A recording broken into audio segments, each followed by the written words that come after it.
My name's Layne. I am from Kansas City, Missouri. And my SCAD was after the pregnancy and birth of my third baby. You can see there, that's little Breck. He was born January 9th, 2025. And I had a very easy pregnancy.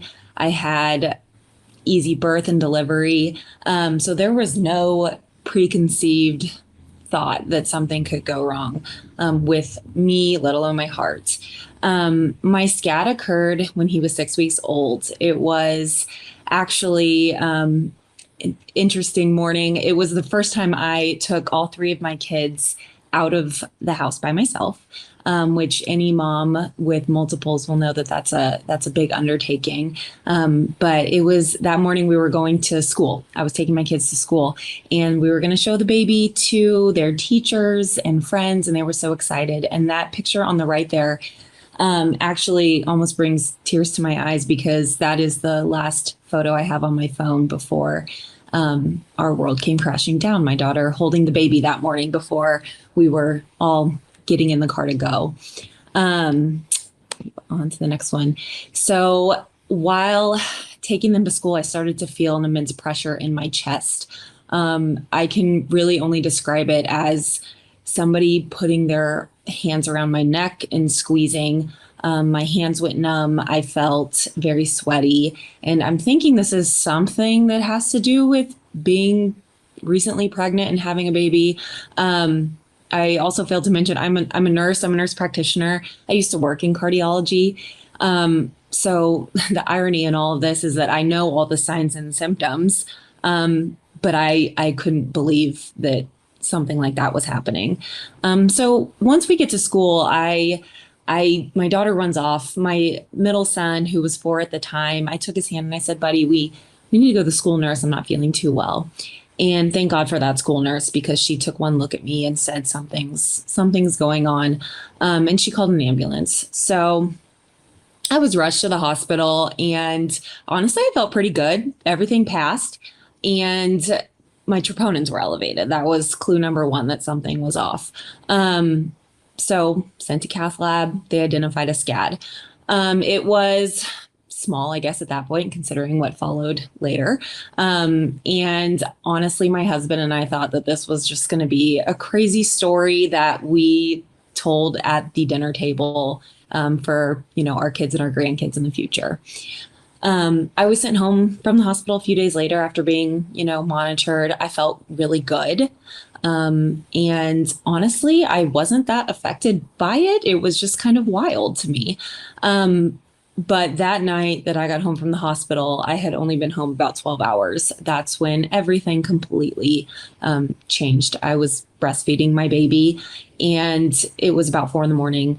Symptoms came right back and it was 10 times worse.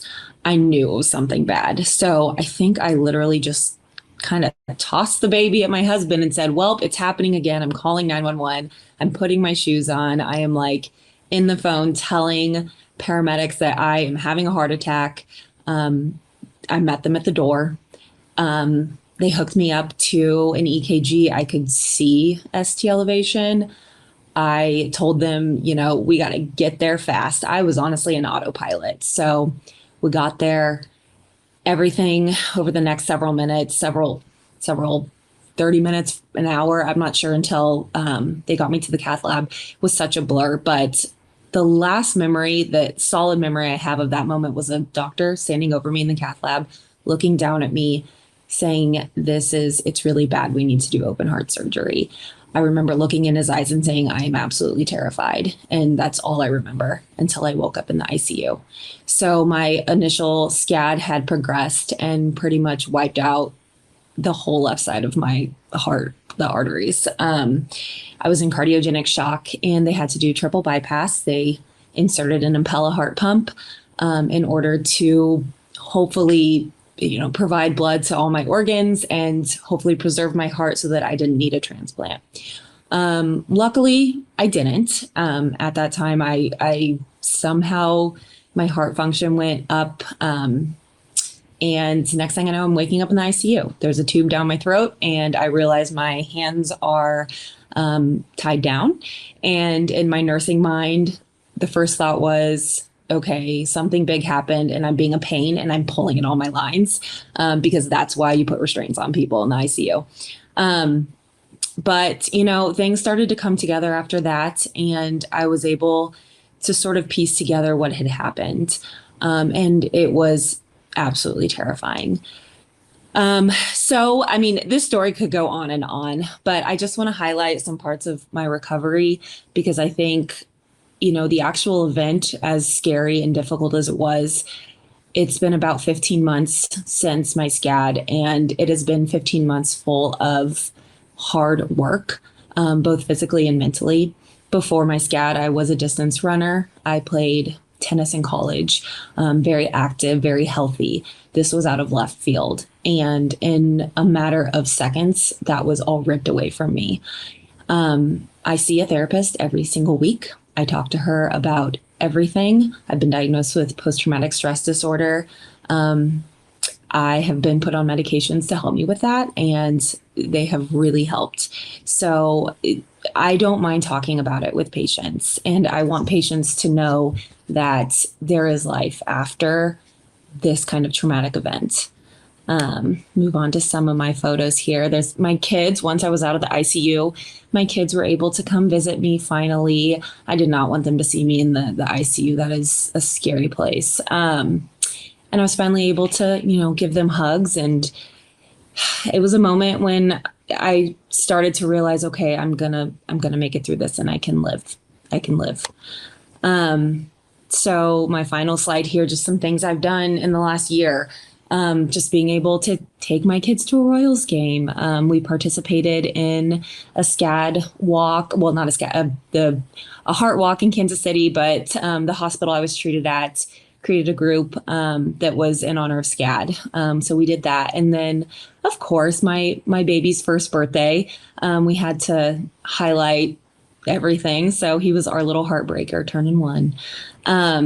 And then that bottom left corner, Impella has been a fantastic resource for me. They brought recently me and several mothers, there were 8 of us, to Boston for a Mother's Day gathering. And all of these mothers in that photo had heart-related postpartum events and required the Impella to survive.